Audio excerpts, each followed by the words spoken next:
First contact and fatal assumptions. High Admiral Zextal stood before the crystalline viewport of the Dominion's flagship Eternal Glory, his forearms clasped behind his back as he studied the blue-green planet floating in the darkness of space. Behind him, the command deck hummed with activity as his crew prepared for what they assumed would be another routine conquest. Preliminary scans complete, High Admiral, announced First Officer Miravesh, her scaled skin shimmering under the ambient lighting. The humans appear to be a Level 3 civilization, barely maintaining a presence beyond their atmosphere. Their military capabilities are primitive by our standards. Zextal's mandibles clicked in amusement. The Dominion had conquered hundreds of worlds across 12 galaxies, and Earth seemed no different from the others.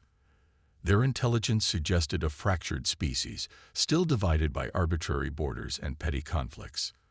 Their spacecraft were bulky, inefficient things that relied on chemical propulsion. Their weapons systems appeared to be based on crude projectiles and limited energy weapons. "Send the standard ultimatum," Zextal ordered, his voice carrying the weight of countless victories. "Give them one planetary rotation to surrender." The message was transmitted in all known human languages: submit to Dominion rule or face annihilation. It was a choice that had broken the will of many species before them. The response came faster than expected. "High Admiral," called out Communications Officer Vexnor, his antennae twitching in confusion. "We're receiving a transmission. Text only, in what they call English."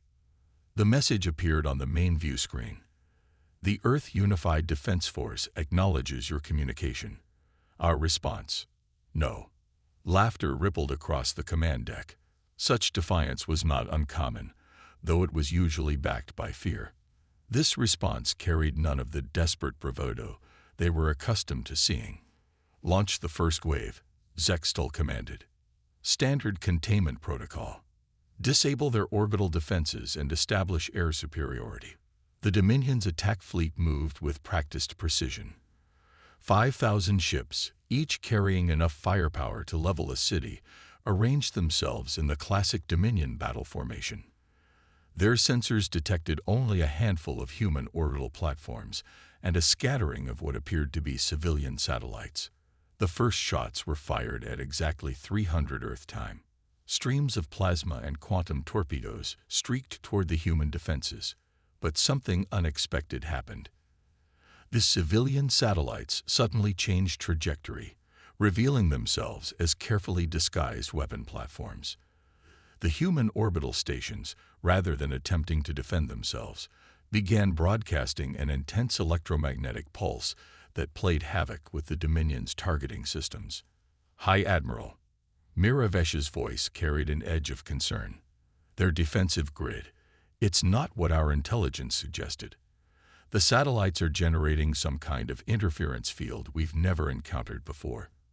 Zextal's inner eyelids narrowed. "Impossible. Their technology level couldn't possibly." His words were cut short as the first wave of human counterattacks struck. What appeared to be simple communication satellites suddenly split apart, revealing cores of dark matter weaponry. Technology the humans shouldn't have had access to for at least another century. Multiple hits reported across the fleet. Tactical Officer Krevnar announced, his claws dancing across the control interface. "They're using some kind of modified quantum tunneling technology. Our shields, they're not just being depleted, they're being completely bypassed." Zextal felt the first stirrings of unease in his thorax. This was not the resistance of a Level 3 civilization. The humans weren't just fighting back. They were executing a coordinated defense strategy that suggested intimate knowledge of Dominion warfare tactics. "Full scan of their orbital defense network," he ordered. "I want to know exactly what we're dealing with." The results painted an impossible picture. The humans had taken what should have been primitive technology and modified it in ways the Dominion scientists hadn't even considered. Their satellites weren't just weapons platforms. They were part of an interconnected neural network that adapted and learned from each engagement. "High Admiral," Miravesh's voice was quiet now. "I believe we may have made a critical error in our assessment. Before Zextal could respond, a new message appeared on their screens. "This is Admiral Sarah Chen of the Earth Unified Defense Force. We've studied your species for the past decade. Every conquest, every tactic, every weakness. You should have done the same. Prepare for our real response." As if on cue, thousands of new signatures appeared on their sensors, emerging from what appeared to be quantum pockets in space, hidden dimensions that the humans had somehow learned to utilize. The Earth's true defense fleet had arrived, and the Dominion's supposed technological superiority suddenly felt very uncertain indeed. Zextal realized, with growing dread, that they hadn't found another primitive civilization to conquer. They had awakened a sleeping giant that had been preparing for this moment all along. "All ships," he commanded, his voice steady despite the growing chaos around him, "prepare for actual combat.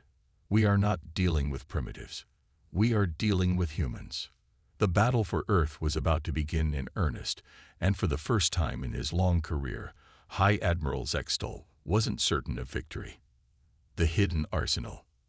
Admiral Sarah Chen stood in the reinforced command center beneath the Himalayan mountains, her eyes fixed on the holographic display showing the unfolding space battle. Around her, the combined military leadership of Earth monitored their forces with practiced calm. They had prepared for this day for 15 years, ever since their long-range sensors first detected the Dominion's expansion through neighboring star systems. "Status report on Operation Mockingbird," she commanded, her voice steady despite the stakes. Colonel James Rodriguez, head of Earth's Quantum Defense Division, stepped forward. "The deception grid is holding, Admiral. The Dominion fleet still hasn't detected our primary defense platforms, hidden in the dark matter pockets. Their sensors are exactly as vulnerable to quantum manipulation as our probes suggested." The room's lighting shifted as another hologram materialized, showing the true extent of Earth's military presence. While the Dominion saw only a scattered collection of defensive satellites and stations, the reality was far more impressive. Thousands of advanced warships lurked in artificially created pocket dimensions, waiting to strike. Each vessel incorporated technology that humanity had reverse-engineered from studying distant Dominion battles. "They're launching their second wave," announced General Wei from her station. "Multiple carrier groups moving in their standard theta formation, exactly as the simulations predicted." Admiral Chen allowed herself a small smile. The Dominion's greatest weakness was their rigid adherence to doctrine, a fact that humanity had exploited in their preparations. Every battle plan, every formation, every tactical response had been documented and analyzed over years of covered observation. "Execute Phase 2, Chen ordered. "Show them what humanity has been working on." Across Earth's orbit, seemingly innocent weather satellites suddenly transformed. What the Dominion had dismissed as primitive atmospheric monitoring devices revealed themselves as quantum entanglement nodes. In an instant, they created a vast web of interconnected fields that began to disrupt the very fabric of space-time around the alien fleet. On the Dominion flagship, High Admiral Zextal watched in growing horror as his ships began to lose formation cohesion. The humans weren't just fighting back. They were wielding physics itself as a weapon. "Impossible," he muttered, all four hands gripping his command station. "Their technological level. This cannot be." But the evidence was undeniable. Human vessels were emerging from what seemed like tears in reality itself, their hulls covered in a strange, shifting material that seemed to absorb energy weapons like they were nothing. Each ship moved with impossible precision, utilizing propulsion systems that defied conventional physics. "All ships, execute emergency pattern Delta," Zextal commanded, attempting to rally his forces. But the humans had anticipated this too. As the Dominion fleet began the prescribed evasive maneuvers, Earth's forces struck. Vessels that appeared to be simple corvettes suddenly split apart, revealing massive energy weapons housed within false hulls. The humans had studied Dominion shield frequencies for years and knew exactly how to modulate their attacks for maximum effect. "Admiral Chen," Colonel Rodriguez reported, "the quantum cascade is ready for deployment." Chen nodded grimly. This was humanity's masterstroke, a weapon system that had taken a decade to perfect. Initiate the sequence. Let's show them why you don't underestimate human ingenuity. Across Earth orbit, hundreds of seemingly dormant satellites activated simultaneously. Each one generated a quantum field that linked with its neighbors, creating a vast network of interconnected energy patterns. The Dominion ships found themselves caught in a web of overlapping fields that began to interfere with their very molecular structure. High Admiral Miravesh's voice was nearly a shriek. Our hull integrity, it's being affected at the quantum level. These humans, they've weaponized uncertainty itself. Zextal watched in disbelief as sections of his fleet began to experience localized temporal distortions. Ships that had been the pride of the Dominion Navy were being torn apart not by brute force, but by precisely calculated manipulations of fundamental physics. Fall back, he ordered, his pride finally giving way to survival instinct. All ships, emergency temporal jump. But even their faster-than-light capabilities had been compromised. The human quantum web had created a localized domain where normal physics no longer functioned predictably. The Dominion's advanced drive systems, instead of providing escape, only served to entangle them further in humanity's trap. In the Mountain Command Center, Admiral Chen watched as the first phase of Earth's true defense plan unfolded perfectly. Send the message, she ordered. Let them understand exactly what they're dealing with. Across all frequencies, in perfect Dominion standard language, Earth's response was broadcast. Your tactics were documented. Your technology was studied. Your arrogance was anticipated. This is humanity's response to those who would threaten our home. You have 1 hour to surrender, or we will demonstrate our full capabilities. The message was punctuated by the spectacular destruction of a Dominion heavy cruiser, its quantum core carefully destabilized by Earth's defense grid. The ship didn't simply explode. It ceased to exist in our dimension, a demonstration of just how far humanity's understanding of physics had progressed. In the silence that followed, both sides knew that the real battle was just beginning. The Dominion had arrived expecting to find primitives. Instead, they had awakened a species that had turned their own arrogance against them, using their predictability as a weapon more powerful than any energy beam or missile. Tactical innovation. The vast holographic display in Earth's command center painted the space around their planet in shades of blue and red. Human forces in blue, Dominion in red. But it was the green markers that truly showed humanity's advantage. Quantum observation posts that had been collecting data on Dominion ship movements for years, hidden in plain sight as space debris. Admiral Chen watched as the Dominion fleet attempted to regroup. Their traditional formation was breaking down, forced apart by the quantum disruption fields. But she knew better than to underestimate them. The Dominion hadn't conquered 12 galaxies by being easily defeated. They're adapting, Colonel Rodriguez noted, pointing to new energy signatures emerging from the alien vessels. Their engineers are attempting to reconfigure their shield frequencies. As expected, Chen replied, her expression unchanged. Initiate Protocol Hydra. Across the battlefield, Earth's forces began an intricate dance that had been rehearsed countless times in secret. Ships that had been fighting as individual units suddenly merged their quantum fields, creating larger, more complex geometric patterns. The Dominion sensors struggled to track these new formations, which seemed to exist in multiple spatial dimensions simultaneously. On the Dominion flagship, High Admiral Zextal was experiencing something he'd never felt in his centuries of warfare: genuine fear. His tactical display showed impossible things. Human vessels that appeared to be in multiple locations at once, weapons that shouldn't exist for centuries according to their understanding of technological progression, and defense systems that seemed to anticipate their every move. High Admiral Miravesh reported, her scales having lost their lustrous sheen. We're detecting some kind of temporal anomaly forming around our fleet groups.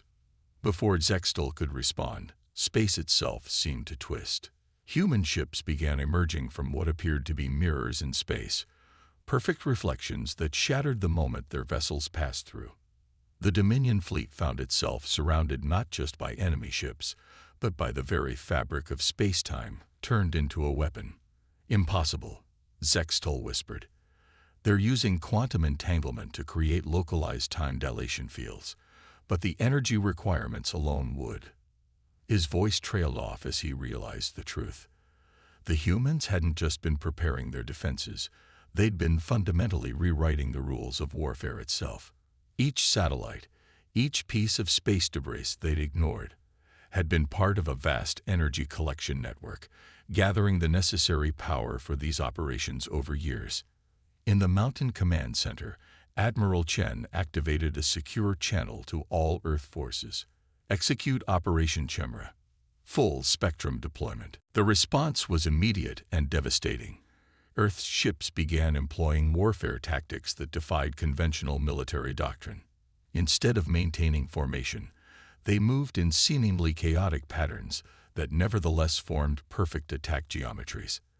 Their weapons fire wasn't aimed at the Dominion ships themselves, but at precise points in space where quantum calculations predicted the enemy vessels would be forced to move. They're not just fighting us, Miravesh realized, her voice filled with dawning horror. They're using our own tactical protocols against us. Every evasive maneuver, every defensive formation. They're all leading us into prepared kill zones. The truth of humanity's preparation became clear. They hadn't just studied Dominion technology. They'd mapped out every possible response, every tactical doctrine, every strategic preference. The humans had turned the Dominion's greatest strength, their rigid military discipline, into their greatest weakness. Launch the chrono-torpedoes, Chen commanded, her voice steady as she initiated humanity's next prize. What appeared to be conventional missiles suddenly emerged from Earth's defense platforms. But as they approached the Dominion fleet, they began to exhibit impossible properties. Each torpedo existed in multiple temporal states simultaneously, making them impossible to track or intercept. When they detonated, they didn't create normal explosions. Instead, they generated localized time storms that trapped Dominion ships in temporal bubbles where seconds stretched into hours. This is beyond warfare, Zextol muttered, watching as another squadron of his ships was caught in a temporal distortion. They'd weaponized physics itself. The humans had done more than that. They had observed, learned, and innovated. Where the Dominion saw limits, humanity had seen possibilities. Where Dominion doctrine called for overwhelming force, humanity had employed precision and cunning. Each engagement revealed new layers of human ingenuity, new applications of theoretical physics turned into practical weapons. In the command center, Colonel Rodriguez approached Admiral Chen with a tablet displaying their latest analysis. The Dominion fleet is starting to show signs of systematic breakdown. Their command and control structure isn't designed to handle this level of tactical uncertainty. Chen nodded. This had been part of the plan all along, not just to defeat the Dominion militarily, but to shatter their fundamental assumptions about warfare itself. Each successful human innovation forced them to question their doctrines, their training, their very understanding of what was possible in combat. Send the next signal, Chen ordered. Let's see how they handle the truth about humanity's greatest weapon, our ability to adapt. The message was broadcast directly to the Dominion command frequency. Your greatest mistake wasn't underestimating our technology. It was underestimating human creativity. We don't just adapt to change. We thrive on it. This is only the beginning of what we can do. As if to emphasize the point, Earth's quantum defense grid began its next phase of operation, transforming the battlefield into something that defied conventional military theory.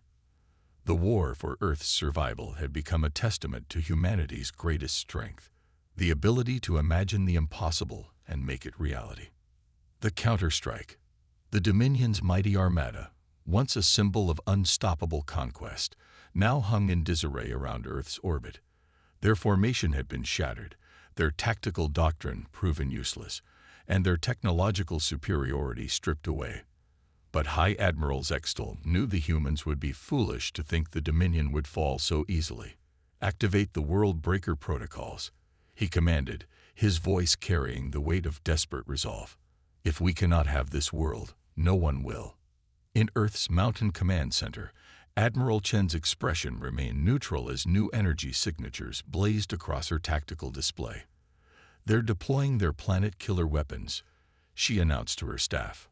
"Right on schedule." Colonel Rodriguez checked his quantum readings. The Dominion ships are channeling massive amounts of power to their main weapon arrays. Traditional planetary defense systems wouldn't stand a chance. "Good thing we don't use traditional systems," Chen replied. "Execute Operation Phoenix." Across Earth's orbit, thousands of seemingly dormant satellites suddenly activated. But instead of revealing weapons, they began generating a complex network of overlapping quantum fields. The very fabric of space-time around Earth started to shift and ripple. On the Dominion flagship, Miravesh's sensors screamed warnings. "High Admiral, the humans, they're doing something impossible. They're creating a quantum shield around their entire planet." Zextol watched in disbelief as his fleet's most powerful weapons discharged against Earth's defenses.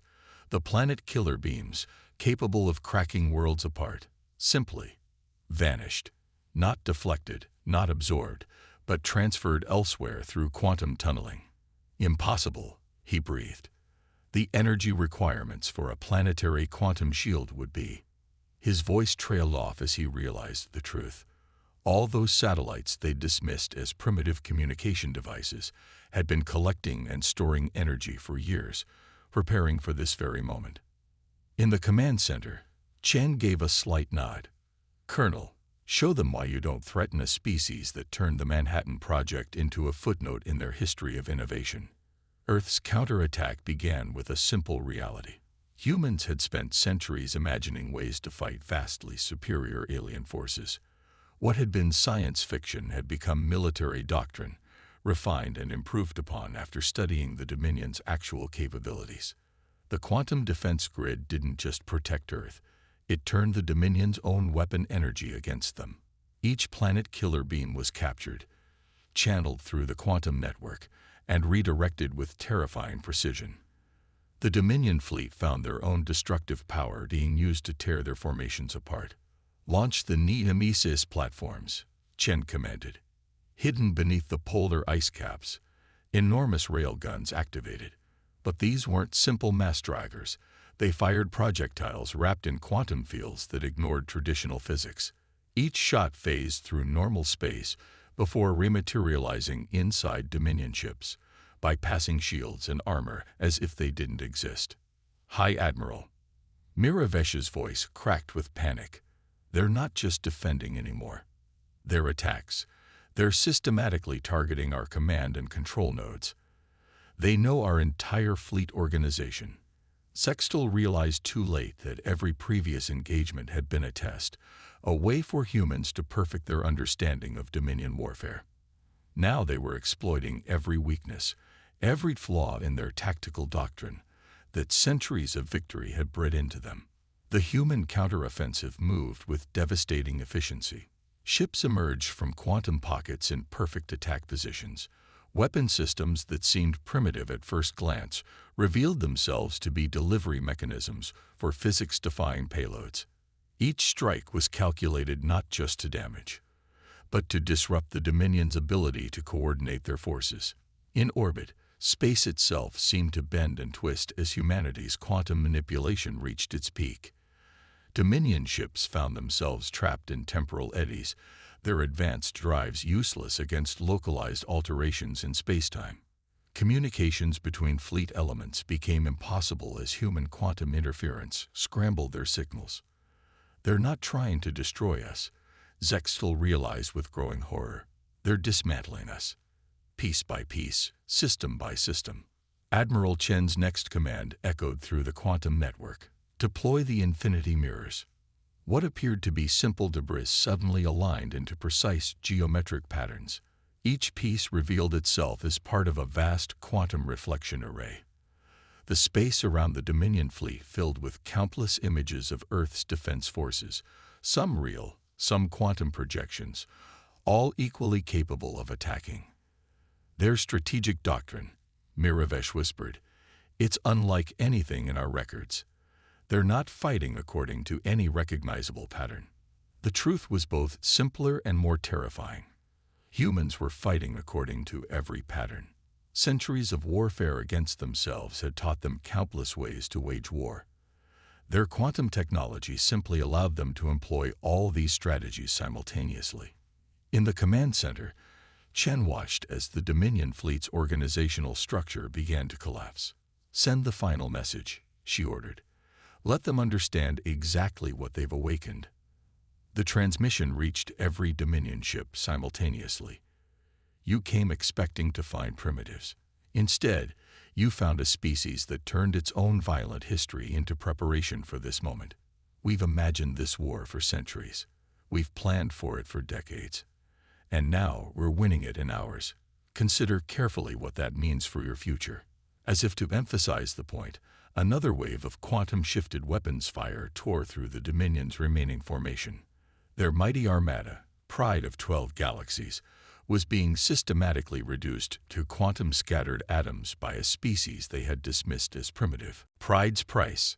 High Admiral Zextal stood amid the ruins of his command bridge, emergency force fields containing atmosphere breaches as his mighty flagship listed in space. Around him, displays showed the systematic destruction of the greatest fleet that the Dominion had ever assembled. His four hands clenched and unclenched rhythmically as he watched decades of military doctrine crumble in the face of human ingenuity. "High Admiral." Miravesh's voice was barely a whisper. "We've lost contact with 70% of the fleet. The humans, they're not just defeating us.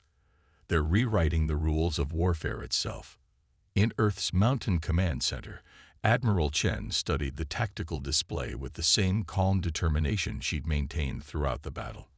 The holographic representation showed Dominion ships trapped in quantum bubbles, their mighty weapons rendered useless by physics they couldn't comprehend. "Status of Operation Checkmate," she commanded. Colonel Rodriguez gestured at the display. "The quantum entanglement net is complete. Every remaining Dominion vessel is now isolated in its own pocket of altered spacetime. They can't coordinate, can't retreat, can't even self-destruct without our permission." Chen nodded slowly. This was the moment humanity had prepared for, not just victory, but a demonstration of power that would reshape galactic politics forever. "Send the final transmission."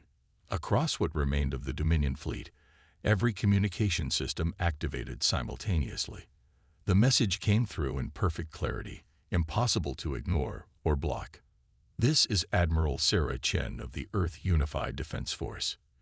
Your fleet is defeated. Your tactics are known. Your technology is countered. But we offer you something your kind has never offered others: choice." In the ruined bridge of his flagship, Zextal watched as quantum fields shifted, creating a clear channel through the chaos of battle. A single path that led away from Earth, back toward Dominion space. "You can retreat," Chen's voice continued. "Return to your empire and deliver our message. Or you can continue this battle, and we will show you exactly how much of our capability remains unused. You have 5 minutes to decide." Zextal's inner eyelids flickered rapidly as he processed the situation. The humans weren't just offering mercy. They were demonstrating power. The power to choose who lived and died. The power to control the very laws of physics within their sphere of influence. "High Admiral." Miravesh approached cautiously. "We're detecting energy readings from the lunar surface. Something massive." The moon's surface seemed to ripple as massive structures began to emerge from quantum camouflage. Weapon platforms that dwarfed anything in the Dominion arsenal, powered by what appeared to be artificially created quantum singularities. "They've had these weapons all along," Zextal realized. "Everything until now was just precise, measured, controlled." In the command center, Chen watched as the Dominion fleet's energy signatures fluctuated, showing their internal debate. "Humans aren't just clever apes playing with technology we barely understand," she transmitted. "We are the species that looked at the impossible and saw opportunity. We are the civilization that turned our greatest weakness, our constant warfare, into preparation for this moment. The quantum sensors showed the exact moment when Zextal made his decision. His flagship's engines powered up, turning toward the escape corridor. One by one, the surviving Dominion vessels followed suit. "You believe you're retreating." Chen's final message followed them. "But you're actually delivering our real message to your empire. Humanity isn't interested in conquest. We don't want your worlds or your resources. But if challenged again, we won't show the same mercy. Remember this day. Remember what happened when you thought you found an easy conquest and instead awakened something beyond your understanding." As the Dominion fleet limped away through the quantum corridor, Colonel Rodriguez approached Chen with a data tablet. Analysis confirms minimal casualties on both sides. The quantum containment fields worked perfectly. Most of their ships are damaged but salvageable. Chen nodded. That was the point. We didn't just want to win. We wanted to show them a new kind of victory. One where absolute power doesn't require absolute destruction. In his ruined command center, Zextal watched Earth recede in his view screen. The planet looked peaceful now, its quantum defenses invisible once more. But he knew the truth. Beneath that calm exterior lay a civilization that had turned preparation into an art form, paranoia into innovation, and the fear of invasion into technological revolution. "Send a message to the Imperial Council," he commanded. "Priority Ultra Black. Contents: Earth is not to be approached, not to be challenged, not to be provoked. They are not primitives playing with advanced technology. They are something else entirely, a species that turned their own violent history into a shield for their future." As the damaged Dominion fleet disappeared into faster-than-light travel, Earth's defenses powered down. The quantum platforms vanished back into their hidden dimensions. The weapon satellites resumed their disguise as communication relays. To any outside observer, Earth once again appeared to be a relatively primitive civilization. In the Mountain Command Center, Admiral Chen looked at the final battle analysis. "Update the defense protocols," she ordered. "Next time, they'll come prepared for what we showed today. We need to be ready with something new." "You think there will be a next time?" Rodriguez asked. Chen's expression remained neutral, but her eyes held a glint of determination. Humans learned one thing from studying the Dominion. There's always a next time. And when it comes, we'll be ready. Not because we're stronger or more advanced, but because we never stop imagining what's possible. The Earth continued its peaceful orbit around the Sun, its surface showing no sign of the battle that had just occurred. But in hidden facilities around the globe, quantum computers were already processing the battle data, developing new strategies, imagining new possibilities. Because humanity had learned long ago that peace wasn't just about being strong enough to win a war. It was about being strong enough to deter one. The day the Dominion came to conquer Earth became the day the galaxy learned a fundamental truth. Never underestimate a species that turned its greatest fears into its greatest strengths.